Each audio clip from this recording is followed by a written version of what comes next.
सदाशिवसमारम्भां शङ्कराचार्यमध्यमाम् अस्मदाचार्यपर्यन्तां वन्दे गुरुपरम्परां वन्दे गुरुपरम्पराम्। हरि ओम। आज ब्रह्मलीन सद्गुरुदेव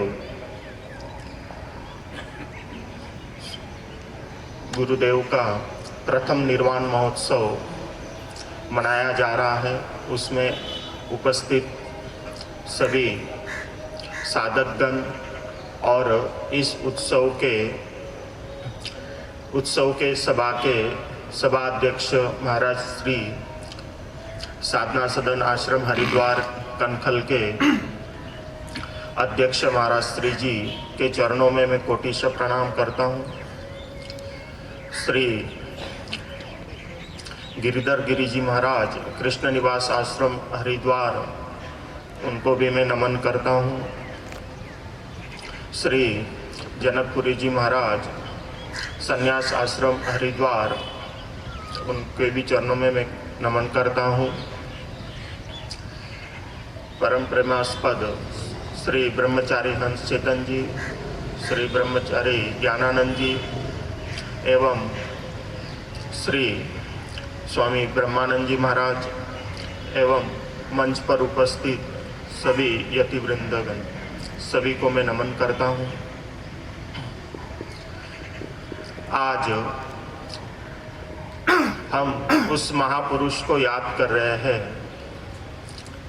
जिन्होंने अपने जीवन के 48 साल इस श्री स्वामी शंकरनाथ पर्वत मठ को दिए हैं और इस मठ को उन्होंने अपने तप के द्वारा तपस्थली बना दिया है।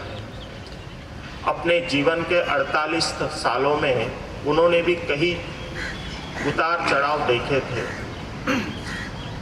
उन उतार चढ़ावों को उन्होंने भी अपने सामर्थ्य से भली भांति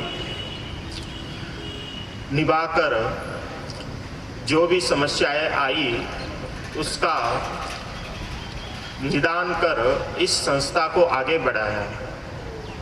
इस संस्था को आगे बढ़ाते बढ़ाते इन्होंने यह तपस्थली के रूप में प्रस्थापित किया। आज से 48 साल पूर्व जब वो आए थे तो इस मठ के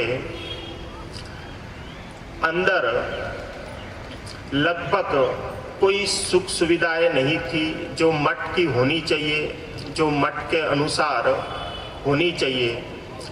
लेकिन उन्होंने मठ की परिस्थिति को देखकर अपने मन को उसी मठ के प्रगति उन्नति में लगाया और इन 48 सालों में मठ का स्वरूप ही बदल दिया। और उस स्वरूप को बदलते बदलते गत वर्ष 22 मार्च को वह ब्रह्मलीन हो गए।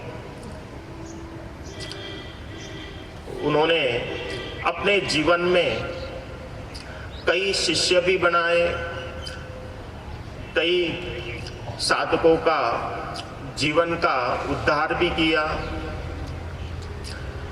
उस कारण कई साधकों ने उन्हें अपने मन मंदिर में गुरु के रूप में स्थापित किया। गुरु को मन मंदिर में स्थापित किया, लेकिन गुरु के आदेश का, गुरु के उपदेश का समय समय पर उसका पालन करना भी सिखाया। और जिन जिन साधकों ने उसका पालन नहीं किया उसका क्या अनर्थ होता है वो भी उन साधकों को अनुभव में आया है। गुरु की महिमा तो अनंत है, गुरु की महिमा के गुण तो इस जन्म में भी हम गाएंगे तो पूर्ण नहीं हो पाएंगे। लेकिन गुरु के दिए गए उपदेश, गुरु के दिए गए ज्ञान, गुरु की दी गई शिक्षा, उसका पालन अगर साधक या शिष्य अपने जीवन में करता है तो उसका निश्चित ही उद्धार होता है। लेकिन हम लोग देखते हैं समाज में कि महापुरुषों का तो संग हम जीवन भर करते हैं, महापुरुष से तो हम सब कुछ ज्ञान भी प्राप्त करते हैं, शिक्षा भी प्राप्त करते हैं, व्यवहारिक जीवन में कैसा जिया जाता है उसको भी हम, उस ज्ञान को भी हम प्राप्त करते हैं। लेकिन गुरु के दिए हुए उपदेश और गुरु के दिए हुए ज्ञान का अपने जीवन पर अगर कोई असर नहीं हुआ है तो वह गुरु के प्रति, गुरु के भक्ति के प्रति अपना श्रद्धा भाव वास्तव में नहीं अर्पित कर पाता है। गुरु का संग तो करते हैं लेकिन गुरु के दिए हुए उपदेश का पालन जीवन में कभी नहीं करते हैं, तो उस साधक का, उस शिष्य का कभी भी उद्धार नहीं होता है। इसीलिए पूज्य महाराज श्री जी ने जितने भी साधक उनसे जुड़े सबको उन्होंने जीवन के प्रति अपना व्यवहार कैसा किया जाए उसका बहुत अच्छी तरह ज्ञान दिया है। मैं कई साधकों से यहाँ सुनता भी हूँ, कईयों को उसका पालन करते भी देखता हूँ, लेकिन कईयों को मैं ये भी देखता हूँ कि गुरु के जाने के बाद, गुरु के ब्रह्मलीन हो जाने के बाद उनके जीवन में उनके उपदेश का कोई असर भी नहीं रह जाता।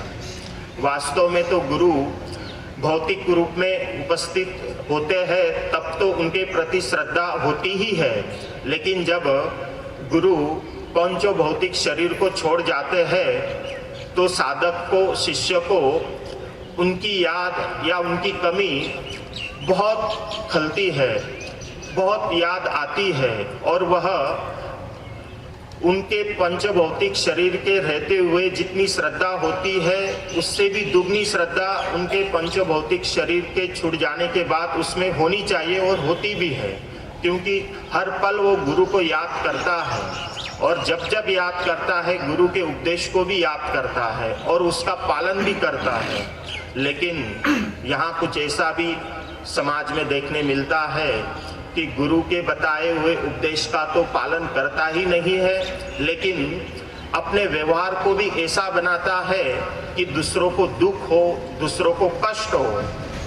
कम से कम जिस महापुरुष का संग किया, जिस महापुरुष के साथ हमने जीवन बिताया, उसके गुण को, उसके आचरण को जीवन में थोड़ा भी अगर पालन करे तो मैं समझता हूँ उसका उद्धार हो जाएगा। लेकिन ऐसा देखने नहीं मिलता है। कई अभागे होते हैं जिनको गुरु का साथ तो मिलता है, गुरु का छत्र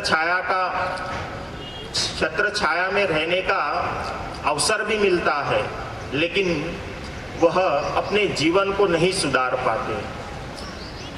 पत्थर होता है, पत्थर को अगर मूर्ति के रूप में पूजा जाए तो वह भगवान का स्वरूप प्राप्त कर लेते हैं, और वही पत्थर अगर रास्ते में कहीं पड़ा हो तो लोगों के पैरों की ठोकरें भी खाता है।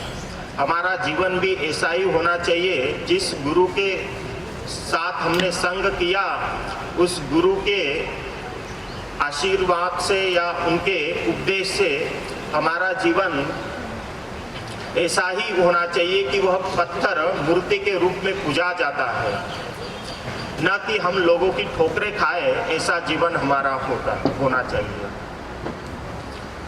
मैं अपनी वाणी को यहीं विराम देता हूँ और ब्रह्मलीन सद्गुरुदेव के चरणों में कोटिशः प्रणाम, मेरे नाम पुष्पांजलि को अर्पित करता हूँ। बहुत बहुत धन्यवाद। हरिओम तत्सत, हरिओम तत्सत। अभी आपने दीप चेतन महाराज जी से उनके उद्गार, उनके श्रद्धांजलि, महाराज श्री के प्रति समर्पित भाव और